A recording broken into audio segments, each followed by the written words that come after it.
How's everybody doing? Good? All right. I can't really see anyone. I'm trying to look at people's eyes to be like, oh yeah, you were definitely overserved. You drank too much. You made bad decisions. But I feel like we're all here. Everyone looks fresh-faced, so I appreciate you spending the time. I appreciate Mediapost giving us the opportunity to speak.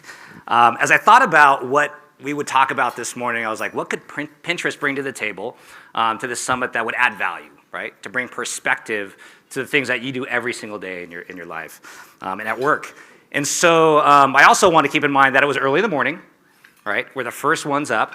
And so I want to make the topic of discussion be somewhat light. So with that said, I want to talk to you today about life, right? Life. If you were to close your eyes, which I'm not asking you to do, but if you were to close your eyes and think about your life, you'd probably look back and have this vision of all these different moments that have happened and these experiences that have happened for you, right? So they could be big moments like a Christmas event, or it could be a, when you went off to school, went off to college, or maybe they're more personal moments. Maybe they're moments where, you moved into your first grown-up apartment, or you and your partner decided to have, to start a family. But at the end of the day, whatever the moments are for us, those experiences are for us, I think we can all agree on one thing, is that all of these moments, life is basically the sum total of all the moments that matter to us, right? It's experiences that we've had, it's experiences that we plan to have that makes life, right? A super, serious question about pondering life's moments. But I'd argue today, life is starting to look a lot more like this, right? Our life is being sucked into things that don't align with what truly makes us happy or fulfilled, right? Tech, I work in an industry that exacerbates this. Now, for the record, I'd say that Pinterest doesn't help solve, it doesn't contribute to this, but maybe other ones do, I don't know.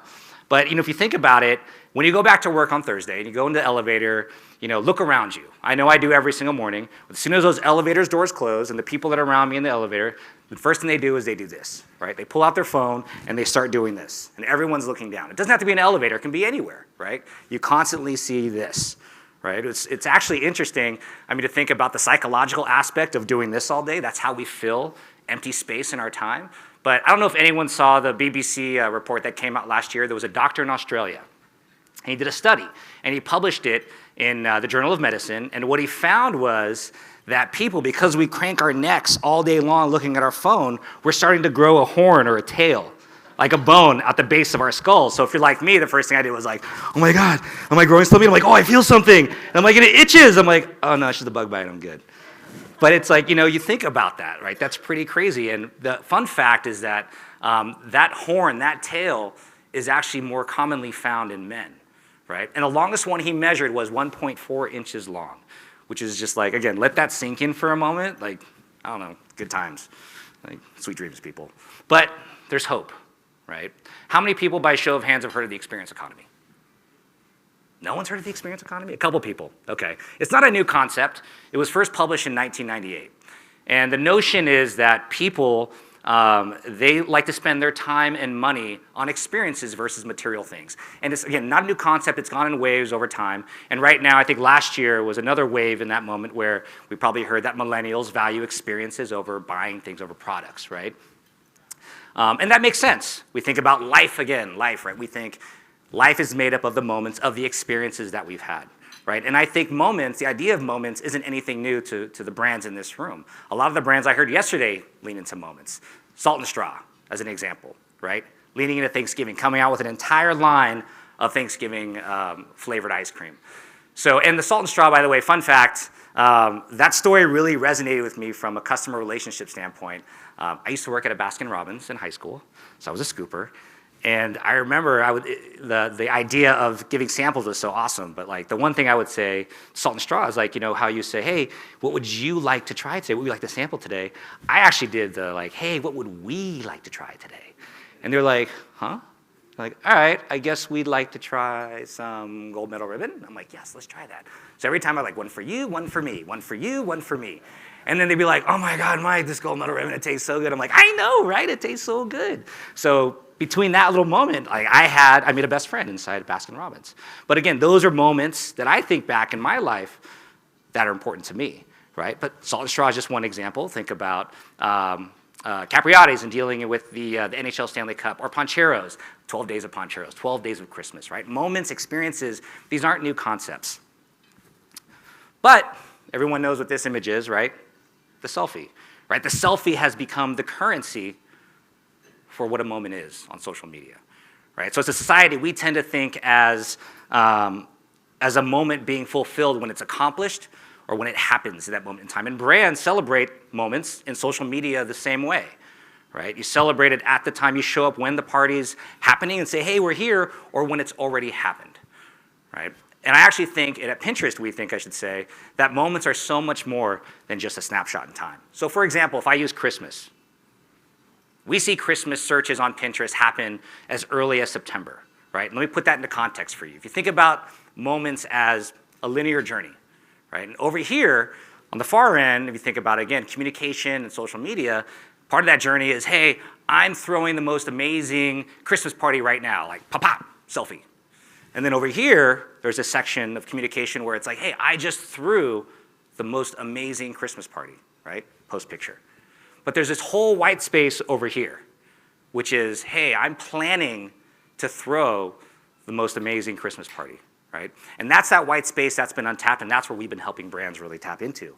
And so, you know, those moments, they're actually filled with a lot smaller moments too. So if we look at Christmas, tree trimming, office holiday parties, ugly sweaters. I apologize, those sweaters aren't ugly enough, in my opinion. But there's dozens and dozens of Christmas moments, of micro moments, if you will, that are part of that planning process. And that behavior, that mindset, you know, it's not just Christmas, it's throughout the year for every single moment. There are dozens and dozens and thousands of opportunities there. And that idea of longing for inspiration is something that, again, is unique to our platform. And that makes sense. Our mission, to bring everyone the inspiration to create a life they love, right? That is uniquely Pinterest. So what are the moments that matter? There's thousands of moments, like I said. We look at it through the lens of three specifically, right? Holidays, cultural, and even the most personal moments. Holiday moments. Halloween, great example. We get over 45 million people starting to search for Halloween on the platform as early as June, right? Mother's Day, Valentine's Day is another great example. Valentine's Day, that planning starts in January. But even going into the cultural moments like prom, back to school. Anyone want to take a guess when back to school planning starts? When people start thinking about back to school? May. Like, that's messed up. People start thinking about back to school while their kids are already in school the previous year. Super Bowl parties, football in general. We see over 35 million searches and queries around Super Bowl and football. And the one common denominator is, or there's two, I should say, it's the party and the food they're going to eat. And then, of course, the personal, the date nights, the anniversaries, the birthdays, the evergreen, everyday moment that everyone thinks about. Over 51 million people search for birthday inspiration on the platform every day. So at the end of the day, again, I don't think a concept of moments and leaning into moments isn't new to anyone in this room. But for the sake that I'm thinking about it in terms of planning, you know, why is this important? Why should you care? Well, this is the reason why I think you should care. At the end of the day, we've seen that 3 in 4 Pinners consider food the most important part of any occasion, right? It's the epicenter of any experience for consumers. And I think we'd agree with that statement, and our own first-party data actually shows this as well. We see on any given month 70 million people searching for meal inspiration, food and beverage, right? At any given month. And you know, what's interesting, when we think about the mindset in terms of how they're searching, we look at the queries actually. And what if I told you that 72% of those queries don't include the word recipe in it? The words that tend to pop up are ideas, right? Cheap, value, budget, quick, easy. Again, they just want to be fed, which is no wonder why when we look at other research outside of Pinterest, that 4 in 5 Pinners have gone to a QSR or a fast casual or even order takeout or delivery from in the last 30 days. Right? A huge opportunity here. And when we actually activate this for brands, Sonic couldn't be here today, so I will represent Sonic. This isn't intended to be a creative case study, but more about leaning into moments, right? Sonic came to us and said, listen, when we're launching new products and LTOs over the summer, and when people think summer, we want them to think Sonic, right? And so what we did is we leaned into every summer moment, everyday moment that we had on the platform that was most important, including obviously summer meals and summer drinks, but summer trips, summer parties, summer ideas.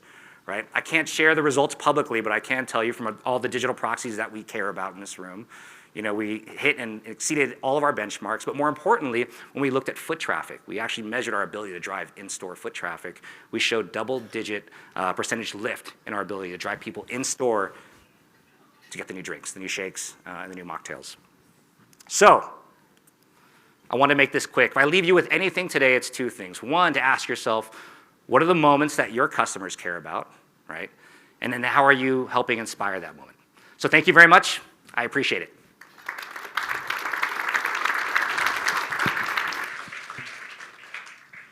Mike, thank you very much. That was great. Any questions for Mike before we let him off the hook?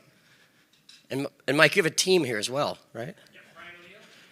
Based in our Chicago office. All right.